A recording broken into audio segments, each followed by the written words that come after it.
For centuries, we have read in our history books that the Stone Age began about 2.6 million years ago and lasted until about 3300 BC when the Bronze Age began. And then came the Iron Age around 1200 BCE in the Middle East and southern Eastern Europe.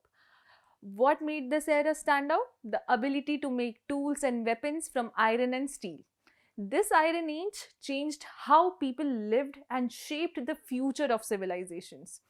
And books also told us that iron technology came to India way later, often via migration or trade from the Near East, with the earliest widely accepted dates around 600 to 800 BCE. So the story seemed simple: Stone Age, Bronze Age, and then the Iron Age. But does this narrative still hold true? Well, no. Tamil Nadu CM MK Stalin recently declared that the Iron Age in Tamil Nadu began around 3345 BC, based on findings by the state's archaeology department. This discovery reveals that iron arrived in India almost 5300 years ago, pushing the timeline back by 2 millennia.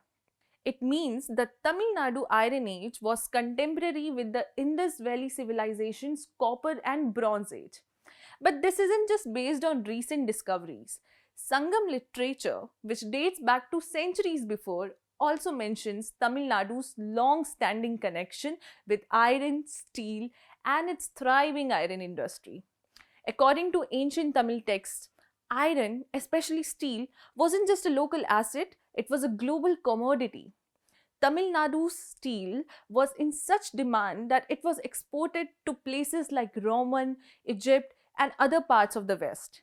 Even Roman literature, Historia Naturalis, a monumental work of the natural history written by the Roman author Pliny the Elder in the 1st century AD, mentions that Tamil steel being taxed at Alexandria's ports, showing how highly valued it was. Even the Sangam texts like Puranannuru and Kurunthokari also tells us that ancient Tamils were skilled in working with three types of iron: Irumbu, wrought iron; Urukku, steel; and Ekam, a high quality weapons made from steel. These texts highlighted blacksmiths and their forges important to the iron smelting process, especially during wartime in Tamil society. Their craftsmanship shaped not just the economy but the social structure itself. Take Pattirupattu, a classic Tamil poetic work and one of the 8 anthologies in Sangam literature. It mentions Kodumanal as a major trade center for iron products.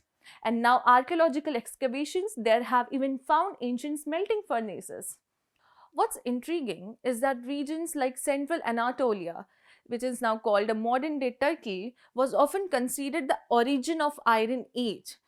It relied on meteoric iron, whereas the people in Tamil Nadu mastered the sophisticated technology of smelting, which is an advanced and challenging process requiring high temperatures 5300 years back only.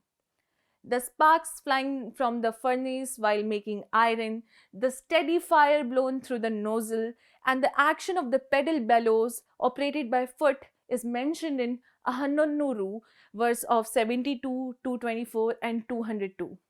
It depicts the powerful hammering of the red hot iron on the anvil where the item being crafted is struck. Over recent years, the excavations at Ujjain has even revealed remnants of blacksmith forges, including bellows, nozzles, anvils, and iron tools, paralleling the descriptions in early Tamil literature.